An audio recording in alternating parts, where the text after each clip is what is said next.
ఒకప్పటి సుప్రీంకోర్టులో ఉన్నటువంటి న్యాయమూర్తులకి ఇప్పుడున్నటువంటి సూర్యకాంత్ గారి ప్రవర్తనకి చాలా వ్యత్యాసం ఉంది. అంటే దేశ ప్రయోజనాల కోసమే పనిచేసిన అందులో చాలా వరకు జాతీయ భావజాలం కనిపించలేదు ఇంతకుముందు ఉన్నటువంటి సుప్రీంకోర్టు ప్రధాన న్యాయమూర్తులు.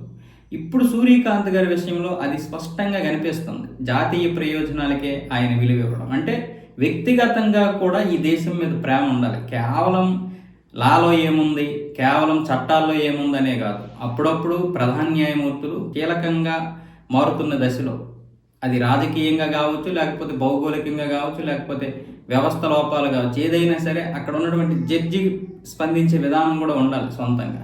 ఈరోజు సూర్యకాంత్ గారిలో అది ఉంది. ఈరోజు మెటా ఏదైతే ఉందో వాట్సాప్ మాతృ సంస్థ, మెటాకి గట్టిగా ఇచ్చి పడేశారు. మా చట్టాలను మీరు గౌరవించకపోయినా, పాటించకపోయినా, లేదా మా దేశ ప్రయోజనాలు మీకు అనవసరమైన మీరు వెళ్ళిపోండి, ఇక్కడ వద్దు, ఈ దేశం వదిలి వెళ్ళిపోండి అని చెప్పేశారు. ఎందుకంటే 2021లో వాట్సాప్ బిజినెస్ అకౌంట్లో ఎవరైనా ఎటువంటి సంభాషణ చేసుకున్నా దాన్ని ఫేస్బుక్లో పెట్టే హక్కు మాకుందన్న విధంగా కొత్త పాలసీ వస్తే దాని మీద వ్యతిరేకం వ్యక్తమైంది. అలాగే దానికి ఒప్పుకోకపోతే అకౌంట్లు కూడా క్యాన్సిల్ చేస్తామని బెదిరించింది. అప్పుడు దాంతో సుప్రీంకోర్టులో పిటిషన్ దాఖలైంది. దాన్ని పరిశీలించినటువంటి సూర్యకాంత్ గారు ఈ విషయాలు చెప్పారు. మీరు మా దేశ గోప్యతను మీరెందుకు బయట పెడతారు? వాట్సాప్లో ఏదైతే డిస్కషన్ జరుగుతుందో దాన్ని బయట పెట్టే హక్కు మీకెవడిచ్చాడయ్యా? మీకు అంత దినిగా ఇది లేకపోతే, చట్టాల మీద గౌరవం లేకపోతే వెళ్ళిపోండి, దేశం వదిలి వెళ్ళిపోండి అని చెప్తున్నారు సూర్యకాంత్ గారు. ఇంకొక విషయం ఏం చెప్పనా, మనం ఈరోజు వాట్సాప్ వాడుతున్నాం. వాట్సాప్ కావచ్చు, ఫేస్బుక్ కావచ్చు, ఇప్పుడు అవసరం లేదు. ఇప్పుడు మనకు అరట్ అయి ఉంది వాట్సాప్కి బదులుగా. అలాగే జోహో మెయిల్ కూడా వచ్చింది. మనం ఇక దీన్ని వాడాలి, మనం అరట్ అయినే వాడదాం.